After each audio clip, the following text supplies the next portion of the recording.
guna karma vibhagasha. Mahabharata also says, but this Brahmin, they said, no, by birth you are a Brahmin. It never said that. Slowly we have to understand this. Slowly. That's why Swami Vivekananda, he was not a Brahmin, but he accepted sannyasa. Brahmins, they said, even a sannyasi, as big as sannyasis are highly respected in the society, they must be Brahmin. See how they restricted. It has nothing to do with the birth. If you have that mentality to become a sannyasi, you can. Shankaracharya never said that. But these people, Vivekananda and others, they were not Brahmins. Only one or two of Bhagavan Sri Ramakrishna's disciples, they were Brahmins by birth. But Vivekananda said, we have to raise everyone to that Brahmanattahood. And what is that Brahmanattahood? Mind should be always in a higher level. By your practice, by your thought, by your meditation. So we have to, and the Ramakrishna mission, we get sannyasa after 9 years. And in this first 3 years, pre-probationer, we have to stay under some senior swamis, and we have to study scripture, we have to do different type of work, prepare our body and mind. Little away from the society. First. Then 2 years, you have to go to the headquarters, wherever you join, but you have to go, and then rigorous study and the practices of meditation and all that. Worship, meditation, study, these 3. And this is 5. Then your name will be included as a register as a brahmachari. And 4 years brahmacharya, again under some senior swamis, somewhere, you are working, you are giving the responsibility, by how you are reacting.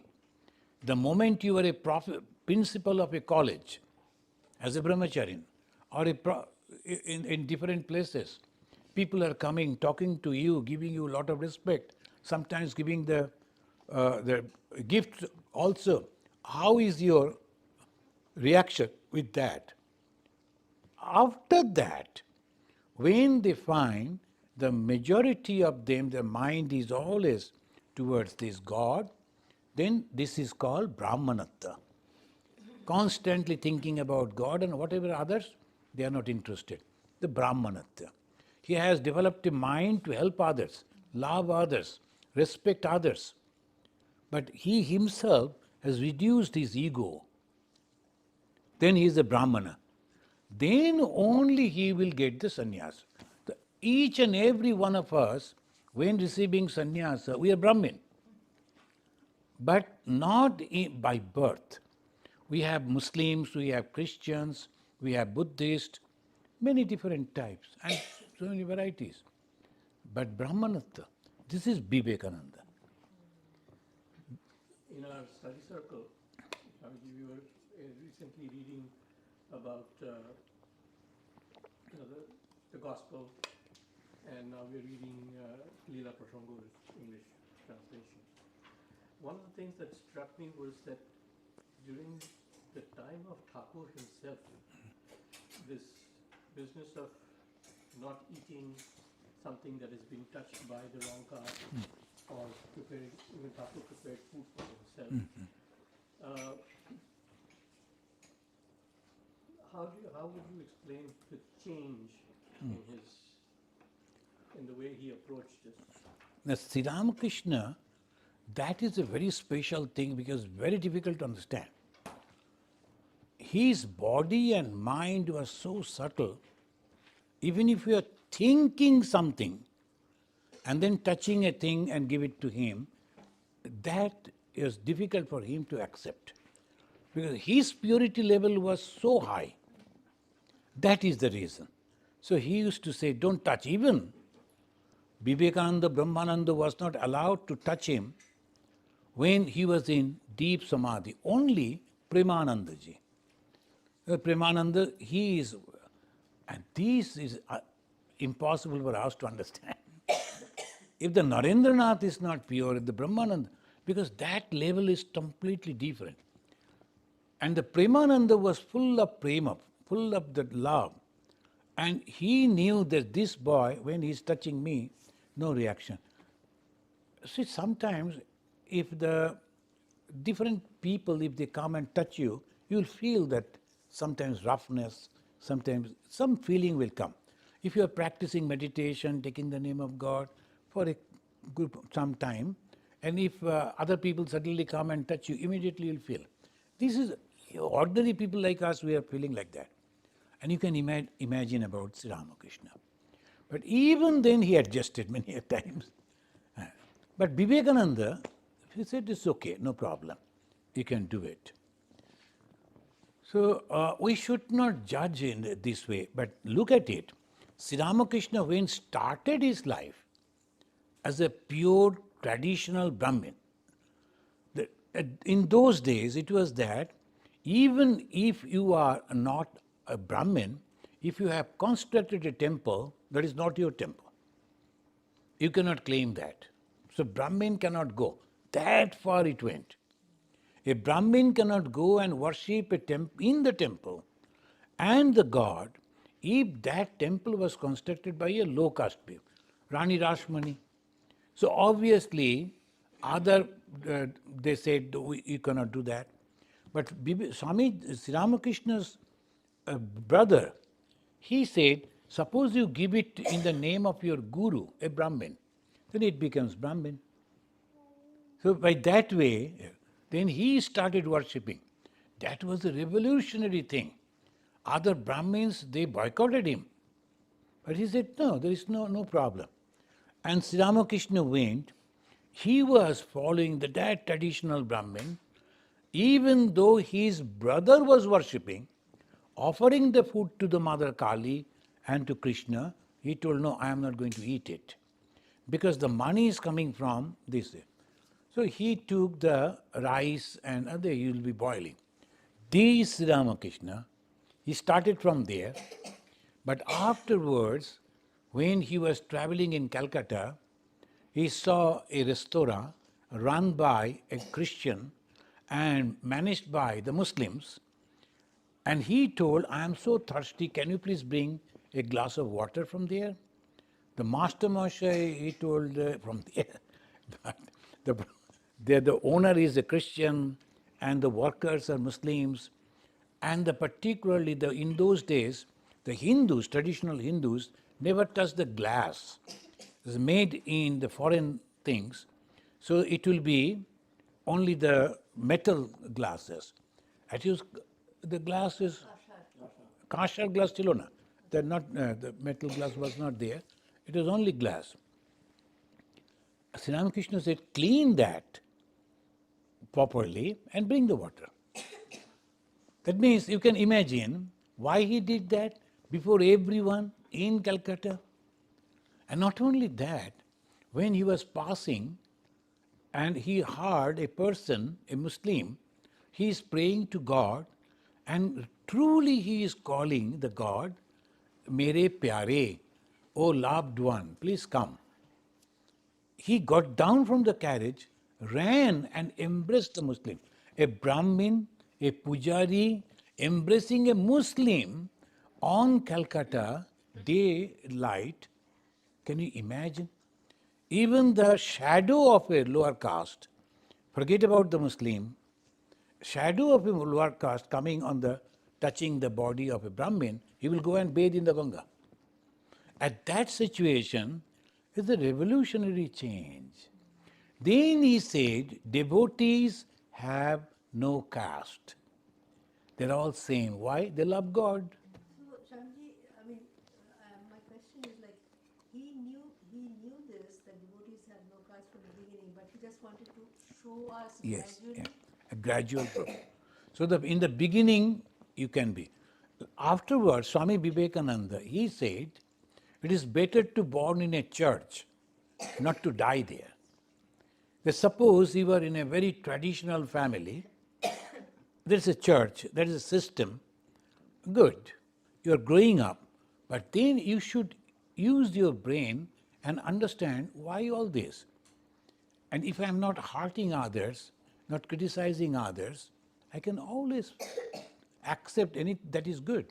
That is why the Vivekananda, that's why he was the only person in those days, Hindu representative was not there in the parliament of religion. Why? Not that they never wanted to invite them.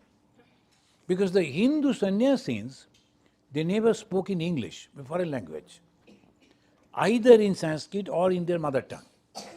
Vivekananda knew English. Hindu sannyasis will never cross the ocean. I don't know where from it has come, but Kala Pani, somehow in the Hindi it came, that if you are crossing the ocean, you lose your caste. Vivekananda told, I have already burned my caste. I am a sannyasi, so I can always cross. Even the person like Raja, that it's called that Ram Mohan Rai, Raja Ram Mohan Rai, when he went to London, he took jar full of Ganga water. And not only that, the two Brahmin to cook for him. And they went and they stayed with him and came back and vouched for him and saying that he didn't eat anywhere, only we cooked and with the Ganga water. So he was accepted in the society. Well, in the biography of Brahman Rai says that he converted into Unitarian. He became a Unitarian Christian before going to London. I don't think, no, there's nothing like that. But he actually accepted all different faiths. That is true. That was his attitude. Unless you do accept that way, Britishers won't talk to you. There's another question I heard. One of the monks of our order said that in monks of the Ramakrishna mission do not worship Narayan, and that's why in Thakur's house there's a Raghuvir's Oh, no, I don't think. that is worshipped by some family member. No, it was allowed. Because how they will survive? That is their source of income. So that is why the Ramakrishna mission considered that if we worship that Narayan, sannyasins are not supposed to, brahmacharis they do. And at the time of Durga Puja, we bring the Narayan. And from the other house it is coming. Then our brahmachari is doing the puja. But the sannyasis do not do that. Sannyasins are not supposed to do Durga Puja, Narayan, because there are prayers which you give. Rupam Dehi, Jasham Dehi.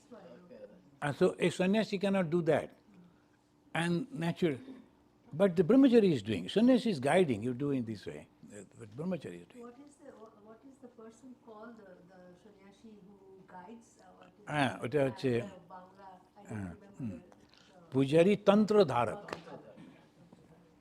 Tantra Dharak. Pujari. Swamiji, if you would like to sing, Maharaj. Oh, sure. Can I ask one more question? Yeah. Swamiji, one more question. So you mentioned about like the importance and the differences between Indian culture and the Western culture. Respecting elders, chanting, meditating, and all those things. So we actually get, we can of course preach and give advice to kids, but we get very limited opportunities here to show them that. So in the US context, do you have any tips so that we can? And you are very correctly giving the right culture to your children. You are bringing them to the temples and exposing them with the other swamis and all. By that way it is sufficient. Moreover, when you people are following, they are observing, and in their subconscious mind it will be there. At this moment they are not following you, but in their subconscious mind it will be there. That is always there. From the beginning, if you are avoiding that, some of the parents are there, young parents, so they always follow the American way of life. They like to think, enjoy the life. They in the Friday evening they will go to the bar and then dance and then come, and then slowly children also lose their faith. But if you don't do that, sufficient. And ultimate thing is that they should be happy. Happiness is the ultimate goal. Not to become a doctor or professional, but to become a happy person. So if there is a dissatisfaction always, then there is no happiness at all. No. You should be happy. Whatever I am doing is sufficient for me. I am happy. And you go to bed and you sleep nicely, and no anxiety. When you get up and you are fresh, then you are doing all these things. That the way constantly, if you think of God, God, today I am happy and because of you. Next day, please be with me so that I can become happy. Ultimately, when we are dying, I should tell myself, because that time you do not remember anyone except your past karma. No son, no daughter, nothing you can remember. At the time of death, that is very peculiar. Will be completely left alone and you will be yourself. In the Upanishad, that's called our Isha Upanishad, it says in the last two verses, and it says that, O mind, remember your past karma, remember your past karma. Kruto smara, kritagam smara. Smara, smaran means remember. Kruto smara, kritagam smara. So whatever you have done, remember. That means automatically that will come in your mind. And the more you become old, the more the past different things will come up. Oh, we used to do this, we used to do that. So by that way, all the reminders will come. So if you have done good, always live good, everything will be good only. Swamiji, for like 18-year-old, like my son is 18, and he wants to read Gita. Like I have the Swami Tapasyanandaji's Gita.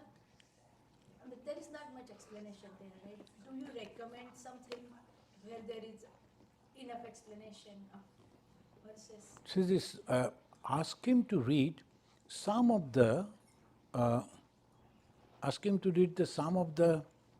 chapters, like second chapter, say second chapter. In the second chapter, you come here so that camera will also take. Come here. So, let us sing. Okay. Tell your name and what song you are going to sing. My name is Parvati and I'll be singing Rama. Just a thing. Can you put it like this?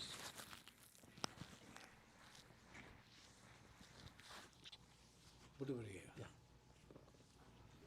Yes.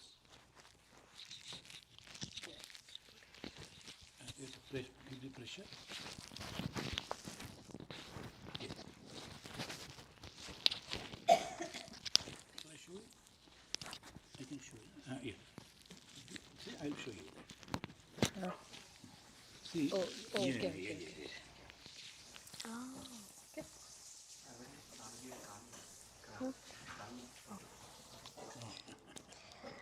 This photo is done. Mohan, can you adjust this so that she can make?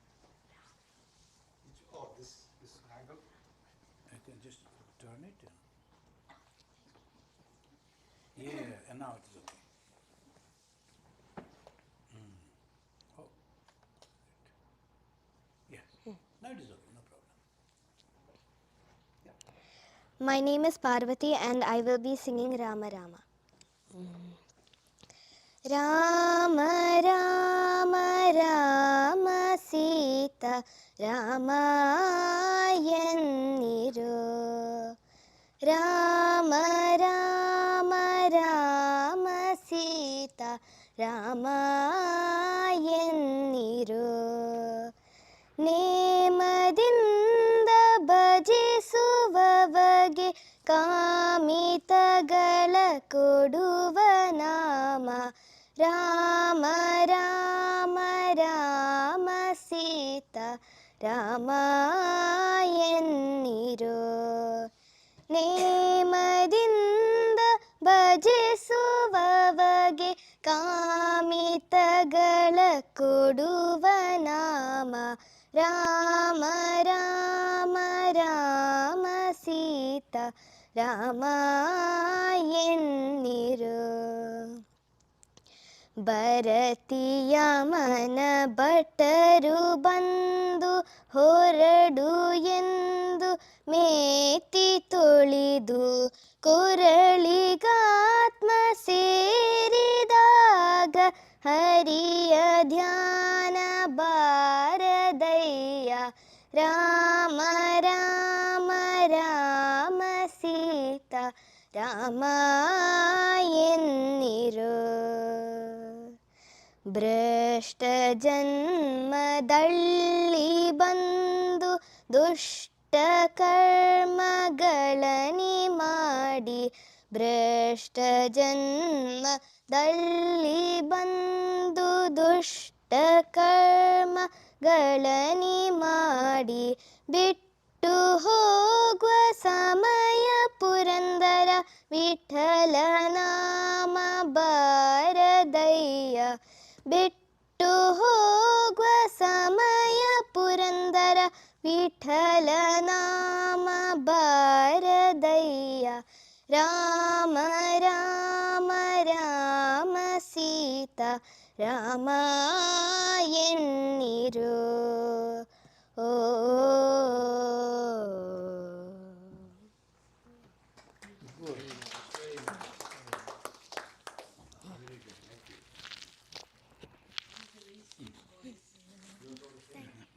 No, everybody will run away. Okay. Thank you, thanks everybody.